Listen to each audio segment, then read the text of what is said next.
wacan u wanaagsan saaxiibayaal soo dhawaada xilli kastoo ay idin tahay si walba oo muuqaalkani uu idinku soo gaadhayo muuqaalkan waxaynu ku lafa guraynaa turjumaadda khudbad uu jeediyey ra-iisul wasaare abiy axmed uu maanta ka jeediyey xarunta dalxiiska niile oo laga dahfuray deegaanka canfarta ra-iisul wasaare abiy axmed ayaa khudbadiisan dhinacyo badan ku soo qaatay khudbaddu aad ayay u xiiso badan tahay ra-iisul wasaare abiy waxa uu sheegay in xaruntan dalxiiska ee laga dahfuray deegaanka canfarta ay tahay mid soo daahday isla markaasina ay ahayd in xilli hore la dahfuro goobtani waa goob dabiici ah waxa ay leedahay biyo kulul oo dabiici ah sidoo kale waxa ku yaalla oo u dhow laba haro oo waaweyn oo iyagana dabiici ah xaruntani waa xarun aad looga shaqeeyey ra-iisul wasaare abiy axmed ayaa khudbadda hadalkiisan waxa uu ku bilaabay አፋር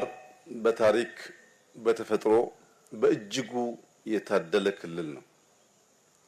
ይህ የምታዩት የፓልም ፋርም gobolka canfarta waa gobol si weyn u barakaysan taariikh ahaan iyo dabiici ahaanba waxaad arki kartaan kaymo badan iyo weliba geedo kala duwan meelo kale laakiin in hal meel si dabiici ah ay uga baxaan geedo oo sidan u tiro badan waa arrin aan caadi ahayn waxa kale oo yaab leh in biyaha halkan yaalli ay yihiin biyo dabiici ah oo qulqulaya deegaankani waxa uu leeyahay buuro qurux badan iyo biyo geedo iyo nooc caws ah oo kumanaan sannadood halkani ka jiray በርካታ የሚያማምሩ ተራራዎች ያሉበት ከባቢ ነው ውሃው ተራራው ዛፉ mashruucan waxaa loo sameeyey in indhaha dadka loogu furo quruxda iyo khayraadka deegaanka sida oo kale meel aanan fogeyn waxa ku yaala beerta xasabood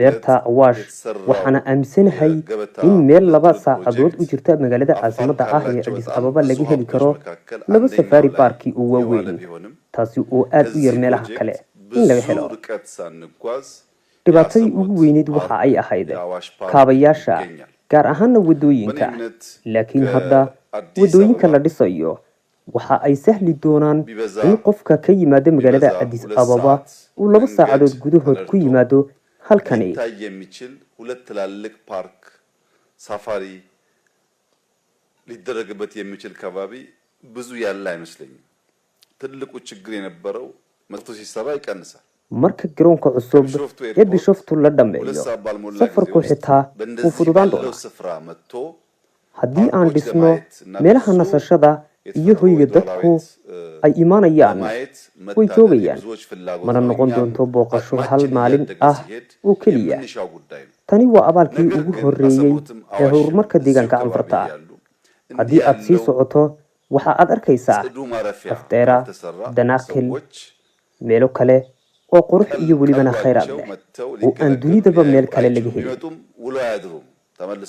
haddii aan samayno maalgelin yar dadaal yar iyo weliba dulqaad waxa aan carruurteenna siin karnaa mustaqbal dahab ah canfarta ma aha oo keliya dhul barakaysan waa dad dadaal badan waddankoodana jecel በብዙ የዓለም ቦታ ላይ ሊታይ የማይችል ነገር በአንድ በኩል ሀብት በሌላ በኩል ደግሞ ውበት የሚታፈስበት ቦታ ነው ካፍዴራ እልፍ ስንል ደንከልን እናገኛለን እጅግ አስደናቂ ውበት አለ ኤርታሌ አለ ብዙ ቦታ ፍልዋዎች ሲፈልቁ የሚታይበት ክልል ነው waxa jirta mahmah anfar ah oo leh fursadu ma kiciso qofka hurda fursadu waa ay jirtaa laakiin haddii aad hurdo kuma faa'iideysan kartid mashruucan in la sameeyaa bay ahayd 50 ilaa 60 ka hor laakiin inkastoo oo aan soo daahnay haddana waa in aan sii wadnaa dadaalka isbeddelku waxa uu yimaadaa marka aad u diyaar galowdo qof aan diyaar ahayn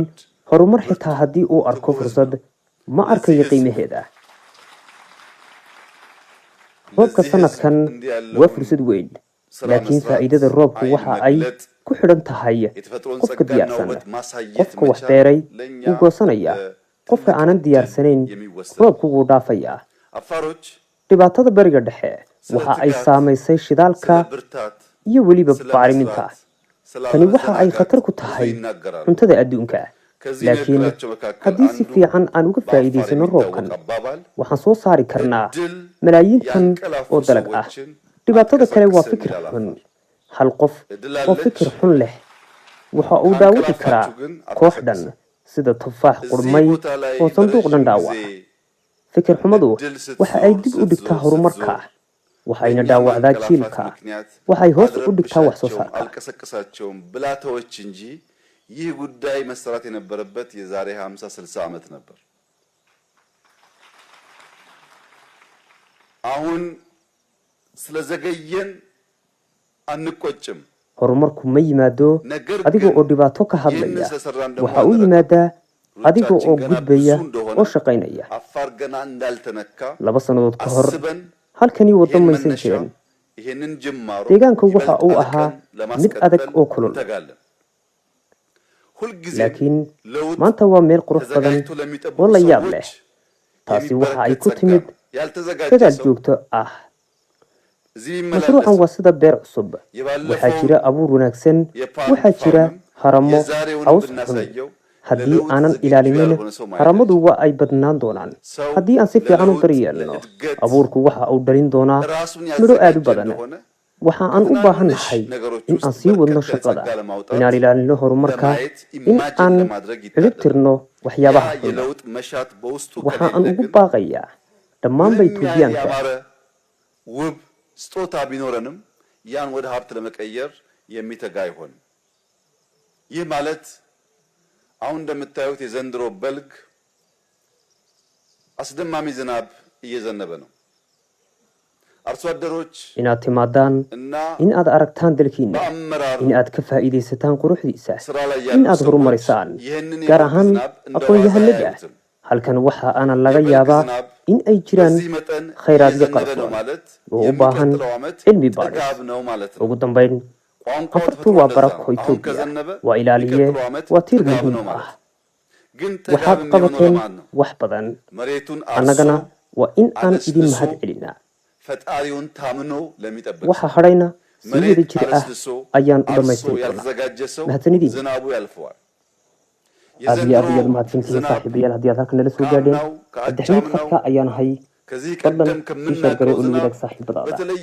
aragtidaada kuma jirin ይገባናል። ምክንያቱም ዘንድሮ በመካከለኛው ምስራቅ በተፈጠረው ችግር ሁለት አንኳር አስፈላጊ ጉዳዮች፣ አስፈላጊ ግብአቶች አደጋ ደርሶባቸዋል። አንደኛው ነዳጅ ኢነርጂ ነው። ሁለተኛው ማዳበሪያ ነው። ሁለቱ ቁልፍ ግብአቶች በደረሰባቸው አደጋ የመጀመሪያው ጥቃት የሚያጋጥመው ምግብ